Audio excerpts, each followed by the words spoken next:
तो आज हम लोग बात करेंगे डिटर्मिनेंट के बारे में। क्लास 12 का बहुत इंटरेस्टिंग चैप्टर है। जैसा कि डिटर्मिनेंट के डेफिनेशन में एक लाइन लिखा है मैंने कि it is a scalar value of square matrix. जैसा कि स्क्वायर मैट्रिक्स क्या होता है, मान लेते हैं कि ए बी सी और डी ये चार एलिमेंट्स दिए गए हैं एक मैट्रिक्स में। चूंकि यहाँ पे नंबर ऑफ रो भी दो है और कॉलम भी दो है, तो इसे हम लोग कहते हैं स्क्वायर मैट्रिक्स।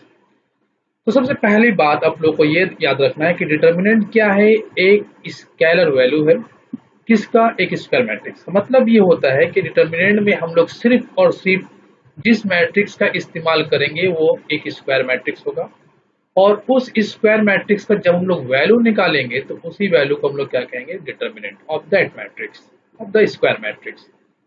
तो ये सिंपल से कंसेप्ट था, इसे बस सिंपल में ही याद रखना है कि एक स्क्वायर मैट्रिक्स का जब हम लोग वैल्यू निकालते हैं तो उसे हम लोग कहते हैं डिटर्मिनेंट। जैसे कि यहाँ पर अगर मान लेते हैं कि ये एक मैट्रिक्स है 2 3 4 7, और अगर ये एक स्क्वायर भी था, इस स्क्वायर मैट्रिक्स का जो भी वैल्यू निकालेंगे हम लोग उसे ही हम लोग क्या कहेंगे, डिटर्मिनेंट ऑफ द मैट्रिक्स। इस स्क्वायर मैट्रिक्स का वो डिटर्मिनेंट कहलाएगा। ठीक है, तो डिटर्मिनेंट कुछ नहीं है, सिंपल सा कंसेप्ट कि ये एक स्क्वायर मैट्रिक्स का वैल्यू है। ओके, अब हम लोग बात करते हैं डिटर्मिनेंट के अलग अलग चीजों के ऊपर, बहस करते हैं, अलग अलग कंसेप्ट को समझने की कोशिश करते हैं। चलिए आगे बढ़ बात करते हैं। एक डिटर्मिनेंट एक स्क्वायर मैट्रिक्स होना चाहिए, तो क्या किसी स्क्वायर मैट्रिक्स में जरूरी है कि दो रो दो कॉलम हो? बिल्कुल नहीं। अगर ये एक मैट्रिक्स है जिसमें एक एलिमेंट दिया गया है तो ये भी एक स्क्वायर मैट्रिक्स हुआ जिसमें सिर्फ एक सिंगल एलिमेंट दिया गया, स्क्वायर मैट्रिक्स। पहले हम लोग देख लेते हैं स्क्वायर मैट्रिक्स क्या क्या हो सकता है। दो रो दो कॉलम को हम लोगों ने देख ही लिया है। अब एक दूसरा मैट्रिक्स देख लेते हैं कि A B C P Q R और एक्स वाई जेड। तो ये बच्चों ये भी क्या है, ये भी एक स्क्वायर मैट्रिक्स है क्योंकि इसके पास तीन रो है और तीन कॉलम। तो ये कंसेप्ट है, सिर्फ सिंपल सी बात है, आप लोग जानते भी हो कि स्क्वायर मैट्रिक्स क्या होता है। अब इस स्क्वायर मैट्रिक्स का अगर हम लोग वैल्यू फाइंड करते हैं तो इसे हम लोग कहते हैं कि हम लोगों ने इसका डिटर्मिनेंट निकाला।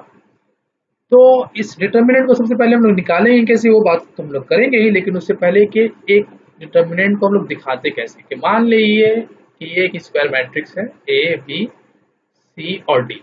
अगर इस स्क्वायर मैट्रिक्स का हम लोग वैल्यू निकालते हैं तो उसे हम लोग कहते हैं डिटर्मिनेंट। तो डिटर्मिनेंट को लिखेंगे कैसे, तो हम लोग इसे लिख सकते हैं कुछ इस तरीके से, डिटर्मिनेंट ऑफ ए, और सिंपल हम लोग लिख सकते हैं डेल्टा, और हम लोग लिख सकते हैं मॉड डेल।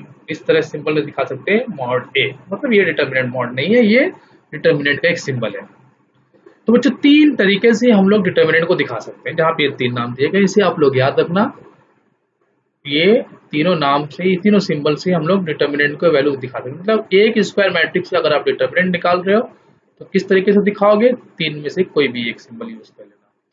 ठीक है, तो ये वो दिखाने का तरीका है कि डिटर्मिनेंट एक स्क्वायर मैट्रिक्स। सिंपल अगर ए लिखा गया ना, तो यहाँ पे समझना जरूरी है, छोटी छोटी बातें हैं कि अगर सिर्फ ए लिखा गया तो इसे तो आप स्क्वायर मैट्रिक्स कह रहे हो, डिटर्मिनेंट कब कहेंगे इसे, जब इसे इस तरीके से लिख देंगे तो ये डिटर्मिनेंट कहलाएगा, या इसे अगर हम लोग इस तरीके से लिख देंगे तो डिटर्मिनेंट कहलाएगा, या सिर्फ इसे हम लोग डेल्टा लिख देते हैं तो भी ये डिटर्मिनेंट कहलाएगा। ठीक है, तो तीन अलग अलग तरीके से हम लोग दिखा सकते हैं। चलिए अब आगे बात करते हैं हम लोग कि एक मैट्रिक्स का, स्क्वायर मैट्रिक्स का वैल्यू किस तरीके से हम लोग निकालते हैं। तो पहले हम लोग बात करते हैं एक सिंगल एलिमेंट के बारे में, कि एक ऐसा मैट्रिक्स मान लेते हैं, एक मैट्रिक्स है ए और इसमें एक वैल्यू है 2। आपसे पूछा जाए इसका डिटर्मिनेंट क्या होगा, तो हम लोग क्या कहेंगे, इस मैट्रिक्स का डिटर्मिनेंट जो होगा इस तरीके से दिखाते हैं, और वो होगा सिंपल 2। अगर आपसे कहा जाए कि एक मैट्रिक्स है भाई, इसमें -7 एक एलिमेंट है, इसका डिटर्मिनेंट क्या होगा, तो सिंपल जवाब होगा कि इसका डिटर्मिनेंट होगा -7। अगर आपसे पूछा जाए कि एक मैट्रिक्स है, इसका एलिमेंट है 13, तो इसका डिटर्मिनेंट क्या होगा, तो आपका जवाब होना चाहिए कि इसका डिटर्मिनेंट होगा 13। और आपसे अगर पूछा जाए कि एक मैट्रिक्स है -5, उसका एलिमेंट है, तो इसका डिटर्मिनेंट क्या होगा, तो जवाब होगा आपका कि इसका डिटर्मिनेंट होगा -5। तो एक सिंगल एलिमेंट स्क्वायर मैट्रिक्स है क्योंकि एक रो एक ही कॉलम है, तो इस स्क्वायर मैट्रिक्स का डिटर्मिनेंट क्या होगा, वही एलिमेंट उसका जवाब होगा जो उसमें है। ठीक है, अब हम लोग बात करते हैं कि अगर दो रो और दो कॉलम वाला स्क्वायर मैट्रिक्स है तो फिर उसका डिटर्मिनेंट हम लोग किस तरीके से पता करेंगे। चलिए आगे बात करते हैं कि दो रो और दो कॉलम के ऊपर बहस करते हैं।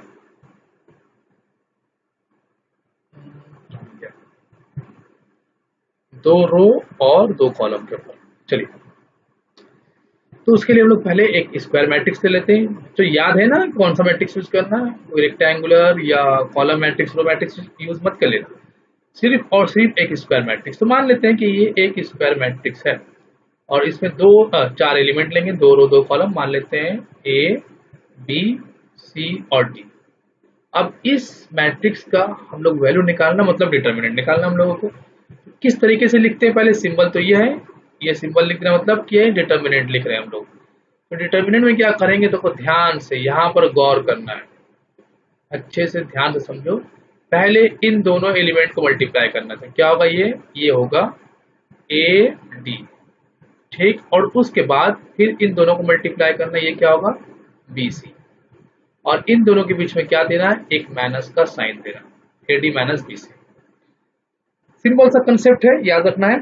एक ऑर्डर वाला मैट्रिक्स, एक रो एक कॉलम वाला, तो सिंपल आप लोग को याद हो गया। 2 रो 2 कॉलम वाला देखना है। चलिए इसे नंबर से देखते हैं, है ना। नंबर से देख लेने तो थोड़ा सा बात अच्छे से समझ में आता है। चलो नंबर से देख लेते हैं। मान लेते हैं 2 3 और 4 5, छोटा छोटा वैल्यू लेते हैं, समझने में आसानी होगा। अब इसका डिटर्मिनेंट निकालना है, तो कैसे निकालोगे, सिंपल क्या करना, अभी अभी सीखे तुम लोग कि इससे पहले मल्टीप्लाई कर दो। 2 इंटू 5 कितना बच्चों, 10।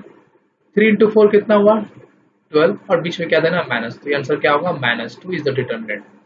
ठीक है, कोई नहीं, सिंपल सा है। तो आगे बात कर लेते हैं और भी एग्जांपल देख लेते हैं। मान लेते हैं एक मैट्रिक्स है बी, स्क्वायर मैट्रिक्स लेना ना, तो 4 5 -7 और ले लेते हैं 8। ठीक, अब इसका हम लोगों को डिटर्मिनेंट निकालना है, मतलब डिटर्मिनेंट का मतलब वैल्यू निकालना है। ठीक है, तो बच्चों करना क्या है इसमें पता है, तो पहले 4 इंटू 5 को 4 इंटू 8 को मल्टीप्लाई कर लो, कितना होगा 32। उसके बाद 5 इंटू -7, ये कितना होगा -35। तो -35 को माइनस के साथ ही लिखना है। और बीच में हम लोग क्या देंगे, ये माइनस, ये तो देना जरूरी है भाई आपको, ये नहीं दोगे पूरा मामला गड़बड़ आ जाएगा। ये -35 आया, मल्टीप्लाई करने से माइनस आई प्लस आई वैसे लिख देंगे। ठीक है, इसमें कुछ सोचना नहीं है, लेकिन ये माइनस आपको देना ही है हर हाल में। अब क्या हुआ, 32 तो 32 रहा, लेकिन ये माइनस माइनस प्लस हो गया और 35 हुआ। अब इसे हम लोग क्या लिख सकते हैं, इसे हम लोग लिख सकते हैं 65।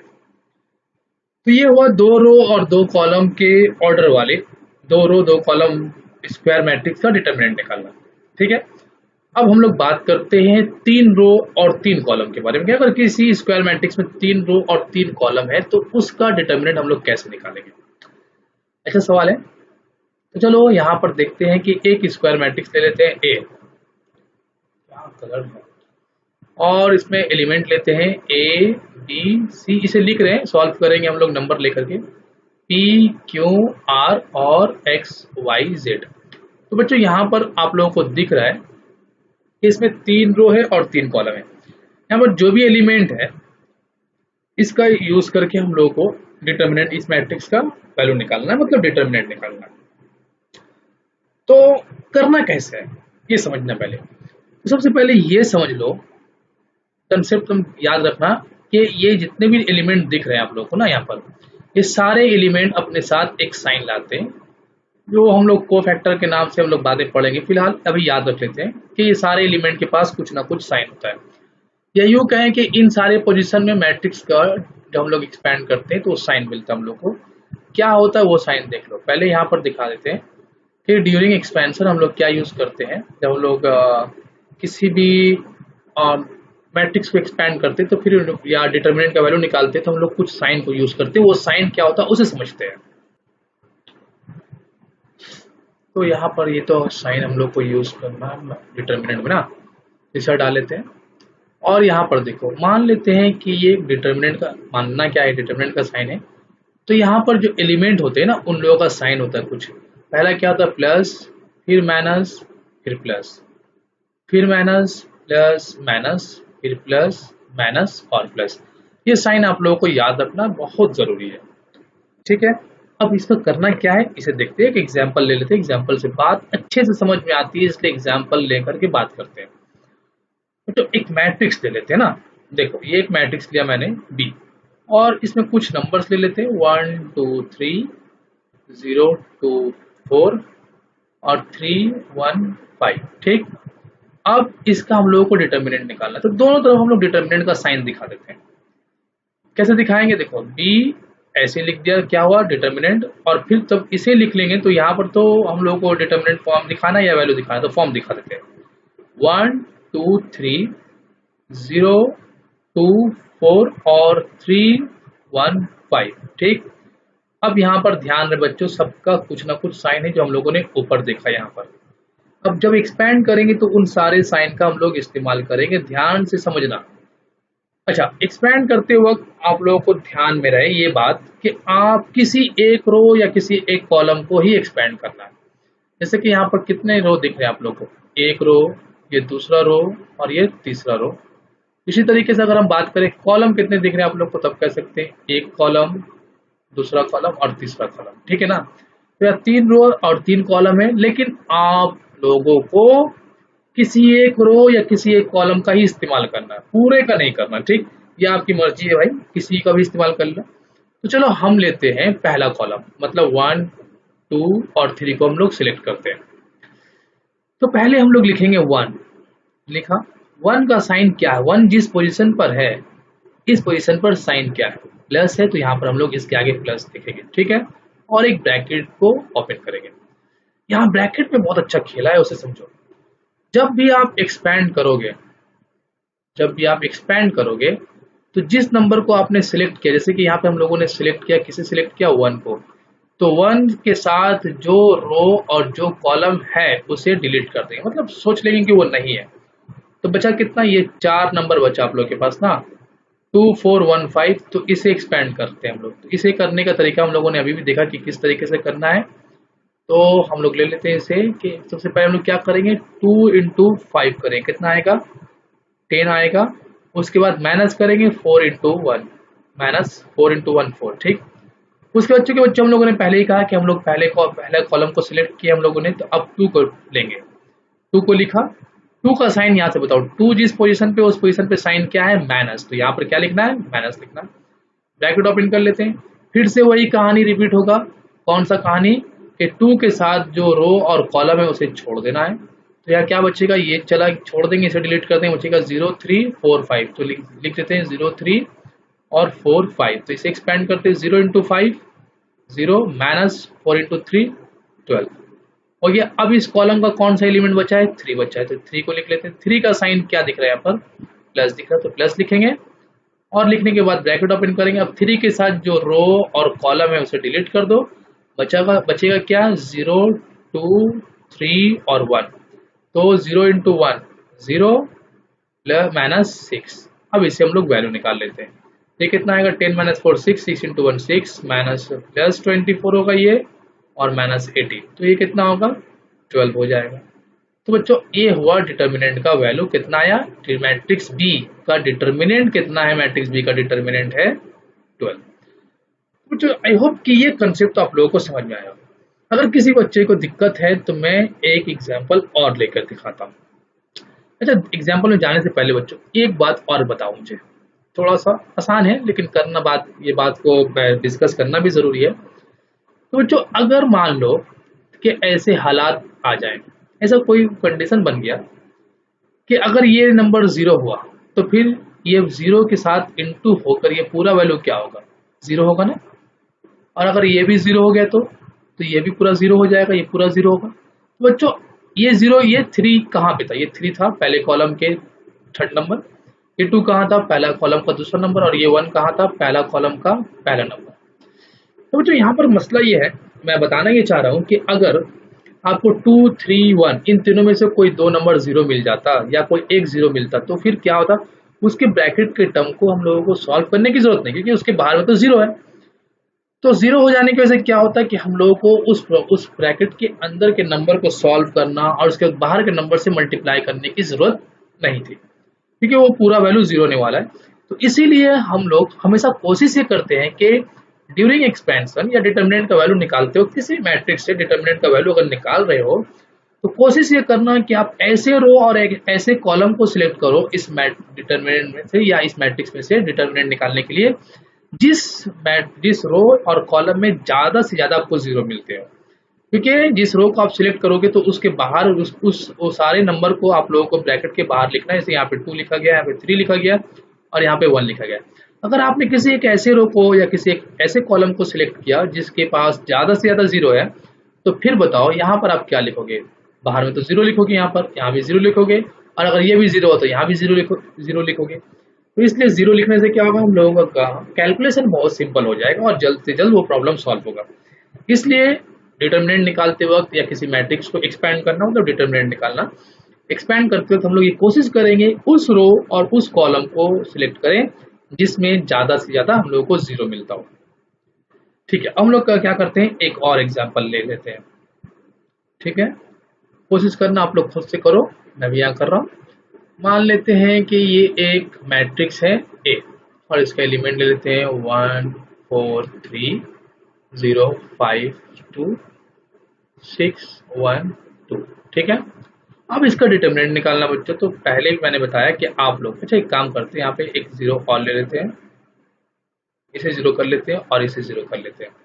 ठीक है, अब बताओ बच्चों, एक्सपैंड करने के लिए आप कौन सा रो सिलेक्ट करोगे? तो जैसे कि मैंने अभी अभी बताया कि एक्सपैंड करने के लिए हम उस रो और उस कॉलम को सिलेक्ट करते हैं जिसमें मैक्सिमम जीरो मिलता है। तो मैक्सिमम जीरो हम लोग को किस में मिल रहा है? पहले रो में। तो हम लोग पहले रो को सिलेक्ट करेंगे और पहले रो को पकड़ के एक्सपैंड करेंगे। तो डिटर्मिनेंट ऑफ ए, पहले साइन फॉर्म लिख देते हैं, 1 4 0 0 5 2 और 0 1 2। तो बताओ बच्चों, किस रो में या कॉलम में सबसे ज्यादा जीरो आप लोगों को मिल रहा है? तो जवाब है कि पहले रो में सबसे ज्यादा जीरो मिल रहा है। तो हम लोग क्या करेंगे, पहले रो को पकड़ के एक्सपैंड करेंगे। ठीक है ना, तो पहले रो का सबसे पहला एलिमेंट कौन है? 1, और 1 का साइन क्या होता है? पीछे आप लोग देख लेना कि प्लस होता है, प्लस। अच्छा, 1 को जब हम लोग पकड़ेंगे तो इसके साथ जो कॉलम और रो है उसे डिलीट कर देंगे, बचेगा ये 4 नंबर। इन चारों को मल्टीप्लाई करो, 5 × 10, 5 × 2 10 माइनस 2 × 1 2। ठीक है बच्चों, उसके बाद हम लोग किस नंबर को सिलेक्ट करेंगे? इसे सिलेक्ट करेंगे 0। क्यों बताया ना, क्योंकि आपको ये सिलेक्ट करना है कोई एक रो या कोई कॉलम। चलो 0 लिख लेते हैं। 0 का साइन क्या है? नेगेटिव। 0 लिख लेने के बाद, ये कौन सा कलर का पेन है? उसके बाद 0 लिखने के बाद क्या होगा कि ये रो और ये कॉलम, सॉरी ये कॉलम और ये रो चला जाएगा, बचेगा क्या? 4 × 2 8 - 0। लेकिन ये करने की जरूरत नहीं थी। क्यों? क्योंकि ये 0 के साथ मल्टीप्लाई हो रहा है ना, तो ये पूरा टर्म 0 हो जाएगा। उसके बाद थर्ड नंबर क्या है? ये भी 0 है, थर्ड एलिमेंट। इसके बाद ब्रैकेट में जो आएगा ये भी 0 होगा। तो हम लोगों को आंसर क्या होगा? सिर्फ और सिर्फ 8। तो अगर हम लोग किसी मैट्रिक्स में या कोई एक ऐसा मैट्रिक्स दिया जिसका डिटर्मिनेंट निकालने को कहा जा रहा है आपको, या डायरेक्टली डिटर्मिनेंट का फॉर्म ही दे दिया गया, पूछा वैल्यू बताओ, तो कोशिश ये करना बच्चों कि ऐसे डिटर्मिनेंट, ऐसे रो या कॉलम को सिलेक्ट करो जिसमें ज्यादा से ज्यादा जीरो मिलते हो। आई होप ये कंसेप्ट आप लोगों को समझ में आया। इसी तरीके से आप लोगों को कुछ क्वेश्चन दिए जाएंगे बुक्स में कि एक्सपैंड करना या डिटर्मिनेंट निकालना, डिटर्मिनेंट का वैल्यू पता करना, ये सारे क्वेश्चन 2 × 2 ऑर्डर, 2 ऑर्डर का, 3 ऑर्डर का क्वेश्चन दिया जाएगा। तो आप उन सब सारे क्वेश्चन को सॉल्व करना। नेक्स्ट क्लास हम लोग डिटर्मिनेंट के प्रॉपर्टीज को डिस्कस करेंगे पहले, और उसके बाद उसके ऊपर प्रॉब्लम को सॉल्व करेंगे।